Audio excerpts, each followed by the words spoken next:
Il est un fait important et bien connu que les choses ne sont pas toujours conformes aux apparences. Par exemple, sur la planète Terre, l'homme a toujours considéré qu'il était plus intelligent que les dauphins, sous prétexte qu'il avait inventé toutes sortes de choses, la roue, New York, les guerres, etc. Tandis que les dauphins, quant à eux, n'avaient jamais rien su faire d'autre que de déconner dans l'eau. Et plus généralement, les dauphins s'étaient toujours crus bien plus intelligents que les hommes, et précisément pour les mêmes raisons.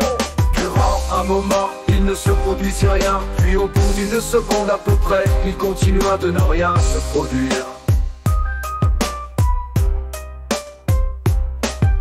Le guide du routard galactique est un ouvrage en tout point remarquable. Il a fait l'objet de bien des remaniements et mises à jour depuis bien des années. Et sous la responsabilité de nombreux rédacteurs en chef, il recueille les contributions d'innombrables voyageurs et chercheurs. Son introduction commence ainsi: l'espace, nous dit-il, est immense, vraiment immense. On n'a franchement pas idée de sa stupéfiante et considérablement gigantesque immensité.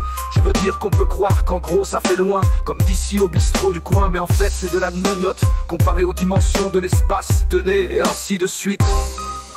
Durant un moment, il ne se produisit rien, puis au bout d'une seconde à peu près, il continua de ne rien se produire. Je refuse de prouver que j'existe, dit Dieu, car prouver c'est renier la foi, et sans foi je ne suis plus rien. Pourtant remarque l'homme, le babelfish en dit long sur le sujet, non? Son évolution ne saurait être le seul fruit du hasard. Il prouve votre existence et donc selon votre propre théorie vous n'existez pas, c'est QFD. Sapristi, s'exclame Dieu, c'est que je n'avais pas pensé à ça.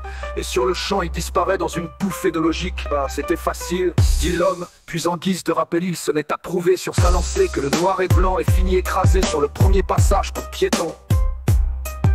La science a certes quelques magnifiques réussites à son actif, mais à tout prendre, je préfère de loin être heureux plutôt qu'avoir raison.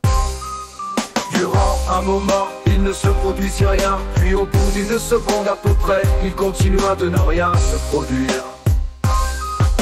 Durant un moment, il ne se produisit rien, puis au bout d'une seconde à peu près, il continua de ne rien se produire.